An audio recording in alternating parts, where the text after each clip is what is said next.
Today is November 7th, 2024. This is episode 60 of the In a Nutshell podcast. I'm your host, Sean Vowells, and I'm joined by Joe Meade. Tonight, Joe and I will do a Week 11 preview for Big Ten football. So, Joe, that means we are going to start with the Friday night Fox game. It's back this week after being off last week. It's the Iowa Hawkeyes, 6-3 with some momentum, heading out west to Hollywood to play UCLA, also coming in with a bit of momentum. Iowa goes in as slight favorites. What do you see being the keys in this one? Sean, this is one of these games this week, and we're going to say this a lot, that I could see going so many different ways. And that's because Iowa is the consistent devil we know, right? We know they're going to play great defense. The only thing we don't know is about their offense. And of course, I'm not talking about the unit as a whole. It's how Brendan Sullivan's going to play on the road on a Friday night in a weird time zone in the Rose Bowl. Let's face it, Sean. I don't even know if there's even going to be that many Iowa fans, let alone UCLA fans. That's a given they're not going to be there. But, Sean, is UCLA just on the right enough track where they could pull off this upset? I tend to believe they can. I think the spread of 6.5 is a bit high. I think they're really hot. I think Ethan Garbers has been playing his best football, probably of his career, against this kind of competition.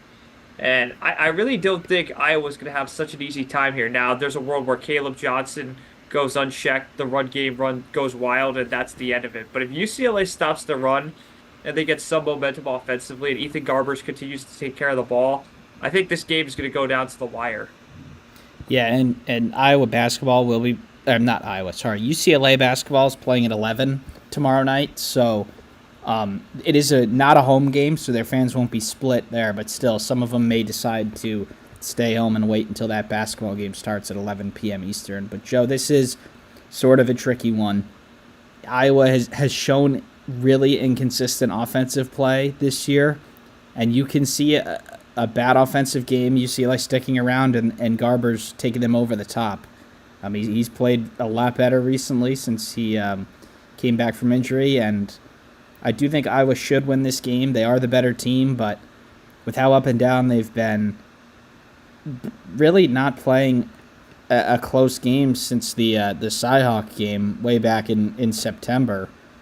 It's either they get blown out or they blow out the other teams. So if they find themselves in a close one here in front of a likely very empty crowd on the road on a Friday night, weirder things can happen. I do think Iowa will win by 6.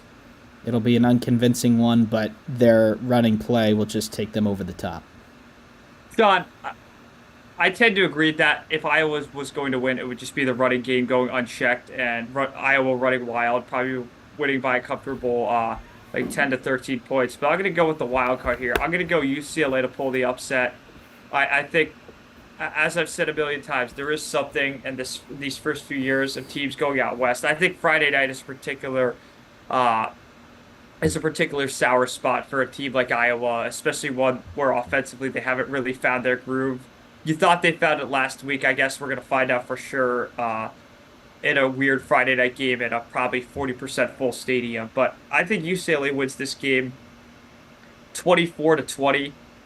How they're going to score 24, I don't think it'll all be on Iowa's defense. I think there might be a special teams play or a defensive score if Iowa doesn't take care of the ball. So give me the Bruins. And as weird as this sounds, Sean, I would actually prefer Cade McNamara in this game. I know he has the 6 TDs, 5 picks. One thing I will say, if you told Cade to just take care of the ball, take 5 sacks, if there's no picks, that's okay. I would actually play him in this game. But I do think Brendan Sullivan is a little more risky. I think if he fumbles or UCLA punches one out, that could be costly. But give me the Bruins 24-20 at a huge upset. Sullivan has not really had to chase the game yet for Iowa when he's been in there, and he hasn't really thrown the ball much, and most of it has been chew the clock because you're winning. And if UCLA goes up 7-10 points, you could see him do something that he's not done yet this year with Iowa. All right, Joe, we'll turn the page to Saturday. We've got the big noon kickoff game, which might be the most lopsided game of the season. The 1-7 Purdue Boilermakers head to Ohio State to face the 7-1 Buckeyes. 38-point spread here. Ohio State does have a couple big games coming up. They do have Northwestern on the road next week before Indiana and Michigan. Is this simply a get out to a big lead and avoid some injuries late? Yeah, probably, Sean. The only mystery is whether they're going to cover this 38, and to immediately answer that, I don't think so. It's not an indictment on Ohio State. It's more an indictment on the ridiculous spread on this. I think Ohio State's going to be riding high after their biggest win, probably their biggest win again in about 3 or 4 years for the program. So if I'm an Ohio State fan, I would just sit back, enjoy an offensive demolition in the first half. And then second half, maybe you get to look at some guys for 2025. But Sean, I have a hard time believing this game is close, even in the middle of the second quarter, let alone halftime. So I don't think there's much to preview. I think Ohio State, even another one of these games next week at Wrigley, where there will be 60% Buckeye fans in that Chicago stadium, probably even more so.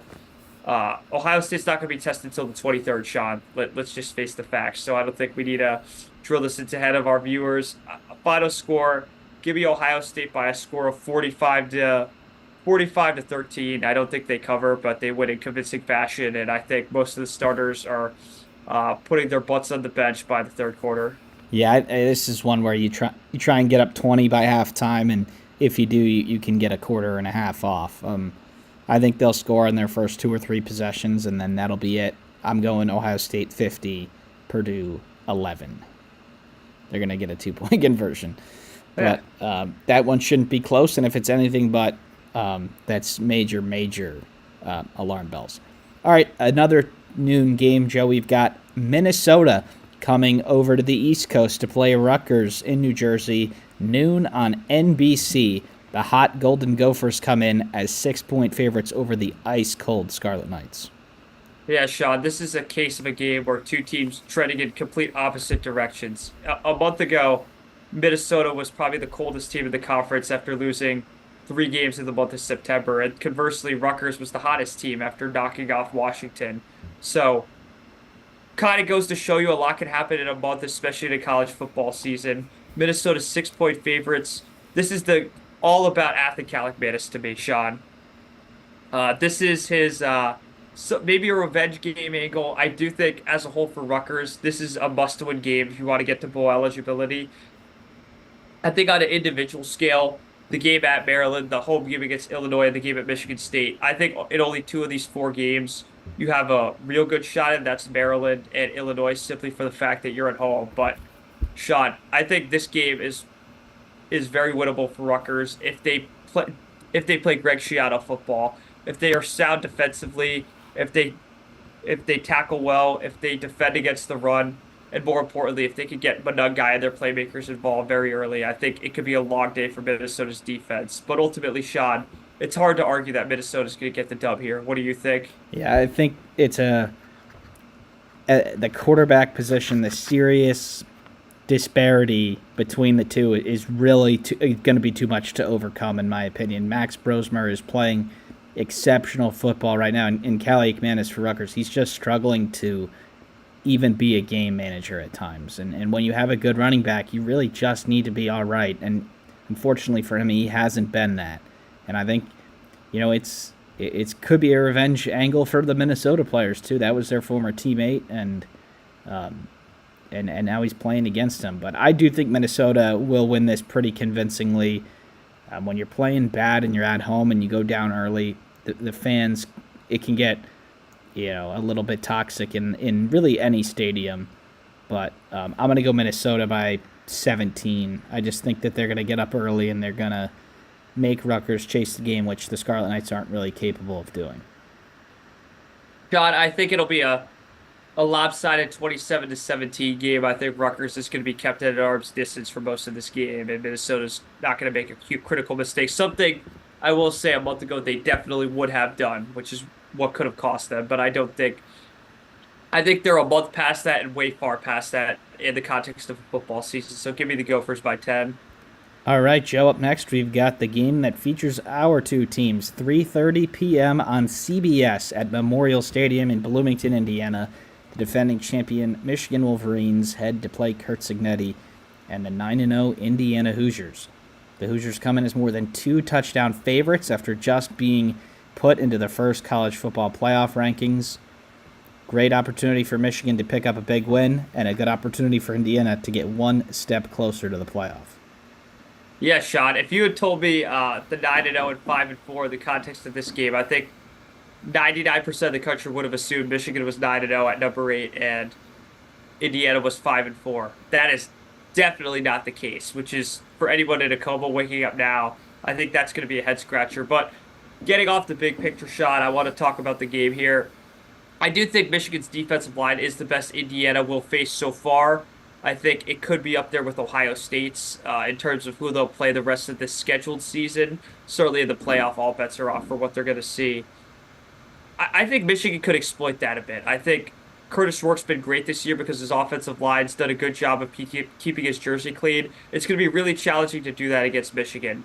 I think Kurt Cignetti knows that in his press conference. He was very candid about the great players and first-round draft picks on Michigan's defense. I do not believe Will Johnson is going to play. I think Jair Hill at this stage, as of Thursday night when we're recording, will play, which will give Michigan a slight advantage compared to what they were last week.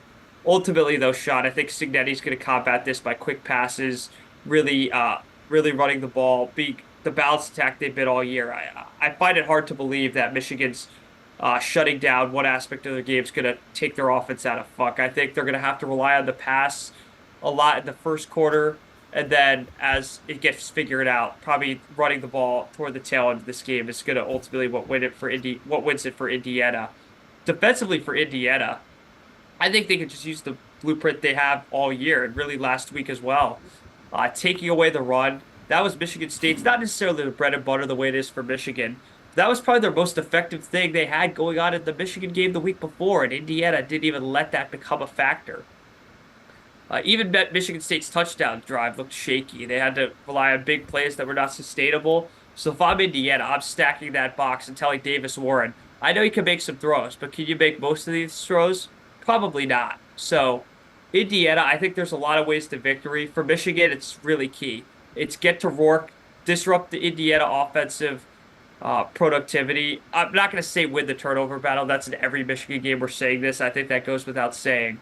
But Sean, I think Michigan needs to start well early. They've fallen behind 7-0 in actually all four the last four games. Michigan's fallen down 7-0 in the first quarter almost immediately, whether it was Washington, whether it was Illinois, Michigan State. I know Illinois was a field goal, but 10-0. They've fallen behind by usually more by more than a touchdown early on. They cannot do this against the Hoosiers because the Hoosiers have the capabilities, as most people know, to cover that spread by scoring the ball so damn fast. Yeah, the start of the game will be key. The touchdown that Aiden Childs threw to Nick Marsh last week was the first points that Indiana gave up in the first quarter all season, and that really didn't end up mattering at the end because Indiana still won by 37 points. But for Michigan to have any chance in this, they've got to probably get some turnovers. They probably need to they probably need a special teams or a defensive touchdown, and they need to make Indiana chase the game, which is something that they certainly can do. But I think it might be easier to play from ahead if you're Michigan and force them to do something that they're not used to, which is, score quickly. They need to score quickly. They score quickly a lot, but it's not really needed. And the secondary is very banged up for Michigan, so I think if the offensive line for Indiana just does all right, I think Rourke could have a pretty easy day throwing the ball around. I think they'll mix in some trick plays, maybe some jet sweeps and end arounds to get that defensive line moving.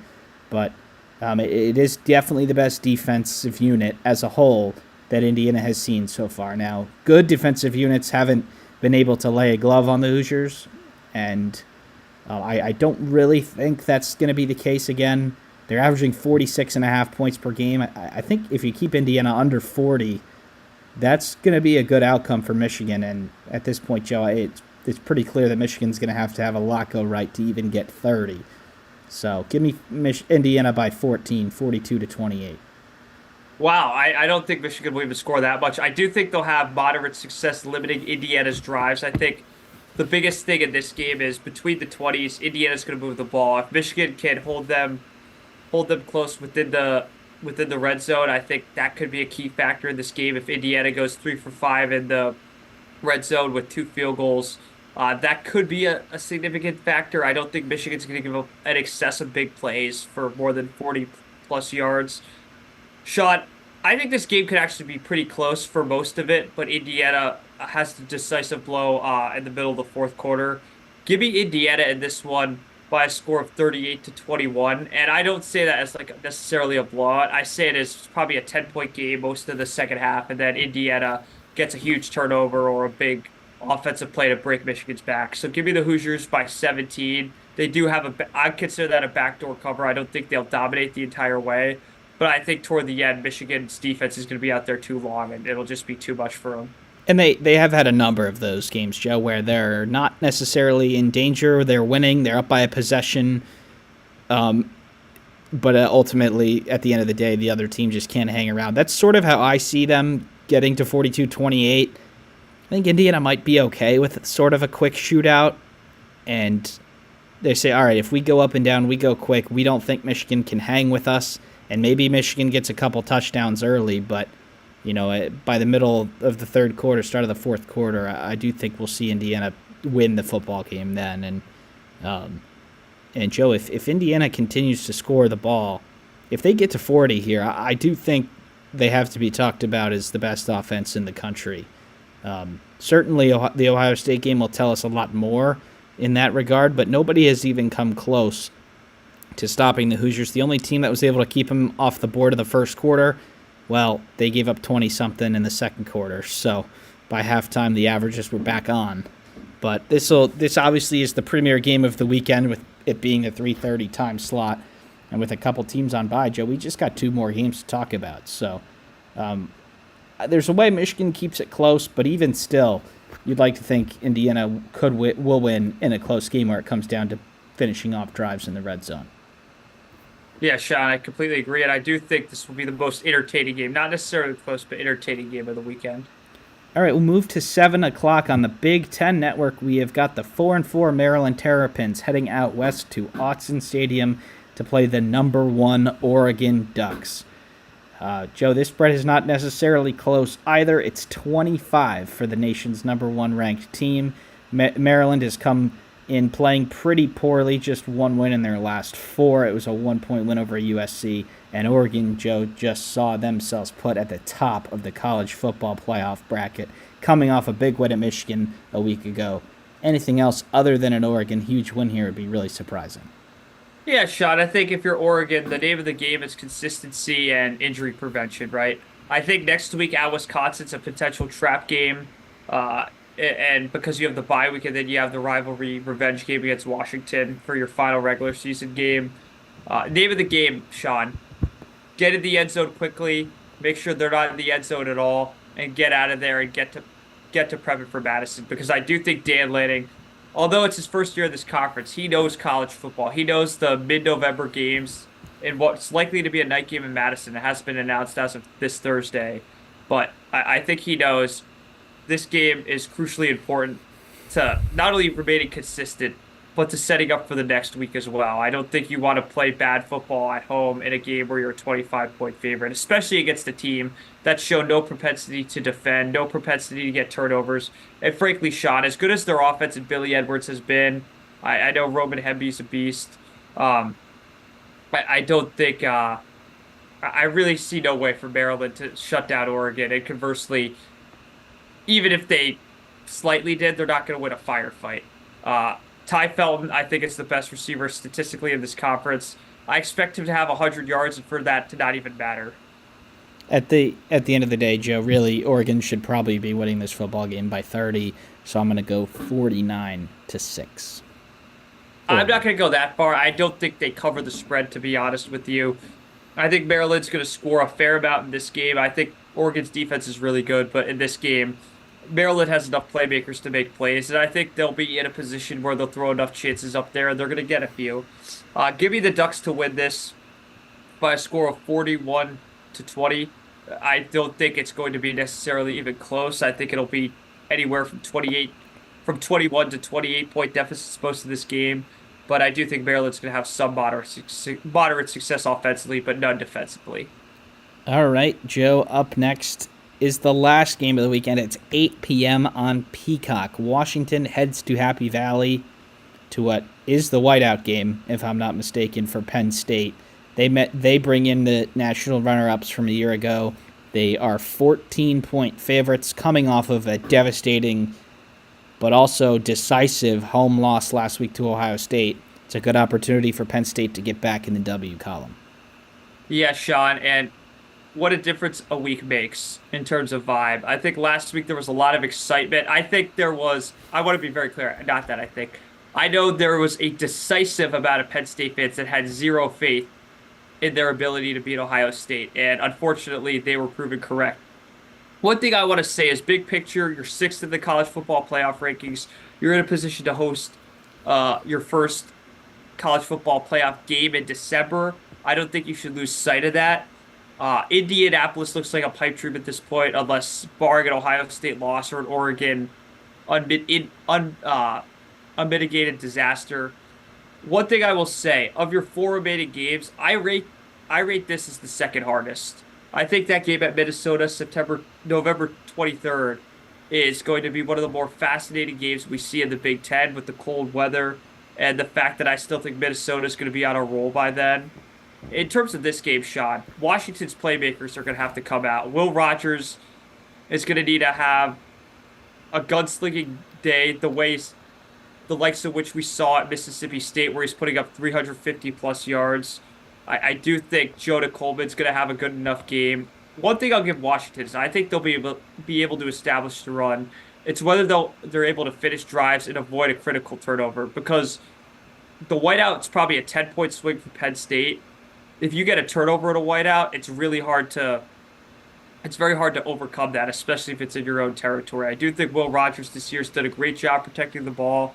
I think Denzel Boston's one of the better receivers in this conference. I think using guys like Giles Jackson on design plays and screen passes to alleviate the Washington offensive line and to stop the Penn State pass rush from wreaking total havoc on third down is going to be key.